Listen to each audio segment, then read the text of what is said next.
Welcome back to the Wildflowers. My name is Jacob Butter, and today I am here to talk to you about something completely different. Some people might know me as a bit of an Aphmau fan. Others will know me even better as a huge Aphmau fan. However, there are other people that I am fans of. I have other YouTubers who inspire me besides Aphmau. One such YouTuber is Masako X. I kind of fell out for a while after watching his content after my disastrous review of Dragon Ball R&R, the first episode. The less said about that one the better really, but I'd say that was one of the worst videos I've ever made, if not the worst. And that's saying a lot. I've produced hundreds of bad videos. Among other things, it boiled down to my lack of preparation to tackle Dragon Ball. I've been just binging Masako like crazy. I've watched the what if Raditz turned good, what if Nappa turned good, what if Frieza turned good, what if Cell turned good, what if Goku landed a capsule core, what if Bulma trained like Goku, all of them, just to get more of an idea. And I've also revised things like the Namek Saga as well, which I was making sure that I had all the preparations for. Several Dragon Ball what ifs later, I decided now was the time to attempt my own, just as I did with Aphmau. If Masako can do it, so can I. So, what is my chosen scenario? Well, I feel like I should start off with something to do with my favourite character. So, without further ado, what if Piccolo had a son? The way I'm going about this is by assuming that Piccolo's anatomy works the same way as his father / past self, Piccolo Daimao, or King Piccolo, who gave birth to everyone's favourite Namekian, or at least my favourite Namekian, by spitting out an egg moments before he fell to Goku. So it stands to reason that Piccolo Jr., essentially a reincarnation of his father, would have that same ability if he were about to die, say, from a Bomber DX attack by a certain Saiyan bodyguard? That's right. Our scenario begins halfway through the Saiyan saga, after the arrival of Raditz, the death of the two brothers, and the training and bond with Gohan, which resulted in Piccolo jumping in front of an attack to protect the hybrid progeny. Only this time, in addition to taking the blast, he spares as much energy as he needs and begins to shake. His throat swells and his head tilts upwards, launching an egg onto the ground beside him, just far enough to be out of harm's way. Piccolo crashes to the ground and gives his farewell to Gohan much more quickly than the original, and he moves no more. Gohan is enraged and charges after Nappa, but of course, Nappa slaps him aside. He's far more curious about the egg and the creature emerging from within.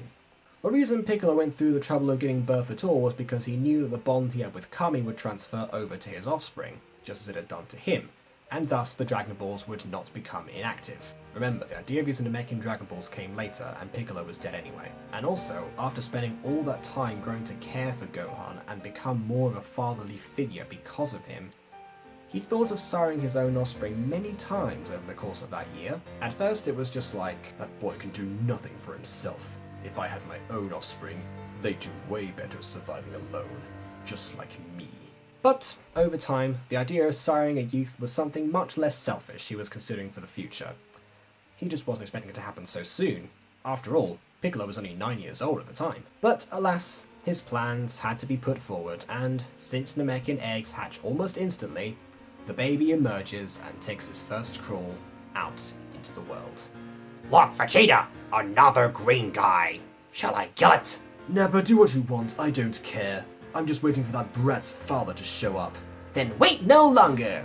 Goku has arrived from the other world, and he is not pleased to see the absolute carnage that has occurred.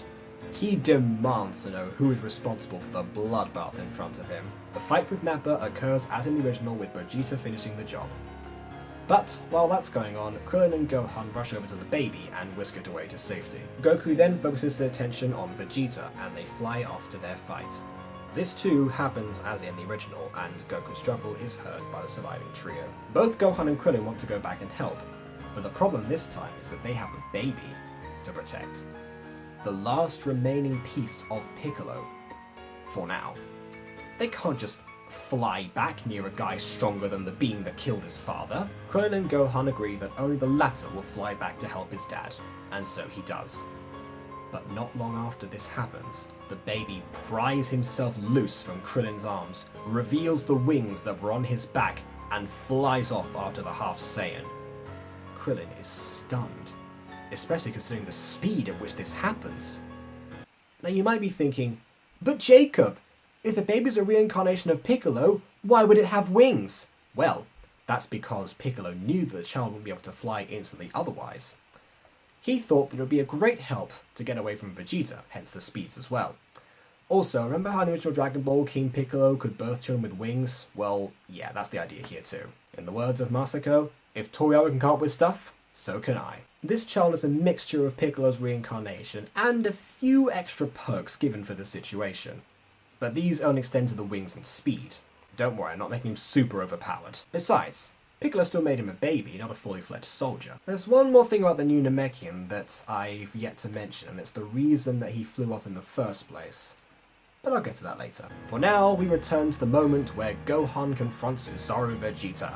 Since Krillin is a bit further behind this time, Vegeta almost lands a punch on the young boy, but he is moved aside by a speeding green blur that almost screamed his name. On! On! Vegeta is left stunned, trying to process what just happened, and Yajirobe cuts off his tail right on cue. After powering down to base form and dealing with Yajirobe, the Prince of All Saiyans decides to play double babysitter. Gohan was still slightly in shock, but his savior was not. The son of Piccolo flutters upwards, putting himself in front of Gohan, mirroring the actions of his father. See, here's where I come back to why he flew off in the first place.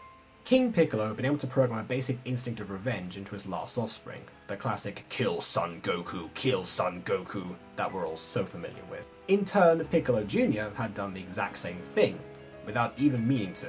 His last action was embedded in the generic makeup of his child, the instinct to protect Gohan. The baby had sensed Gohan going towards danger and had thus flown to his aid.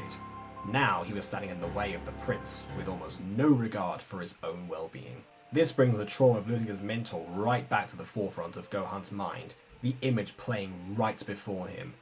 He was starting to have his rage bubble through him again, determined not to let the same thing happen twice. Fortunately for the pair of them, Krillin catches up and fires a Kamehameha straight into Vegeta's back. Gohan answered this with his own ki blast, effectively sandwiching the prince. Krillin and Gohan look at each other. That's something they could potentially work on, but not right now. The three of them fly to Goku's aid. Like in the original, Goku gives Krillin the energy that he charged up, ready to launch at Vegeta. Only this time, because Vegeta is more dazed from the ki sandwich, it actually hits him. That's right, Krillin was useful. But he then goes to check the body. Vegeta's still alive, and Krillin gets slapped to the side again. Then we get the explosion, Yajirobe cutting part of his armor, and Gohan's Ozaru transformation. Gohan had just shielded the baby from the explosion, but that difference doesn't matter as much as the Great Ape. And so the quick brawl, comical finish, and Goku letting Vegeta go all happen as in the show. The threat is finally over. Peace can return to planet Earth once more. The remaining Z fighters look at each other, and then towards the flying child born in the midst of it all. What were they going to do with him now? Find out next time on Dragon Ball Z. Well, this version anyway. So what do you all think? Was this okay as a dive into Dragon Ball, or am I still too much of a newbie to be tackling the show?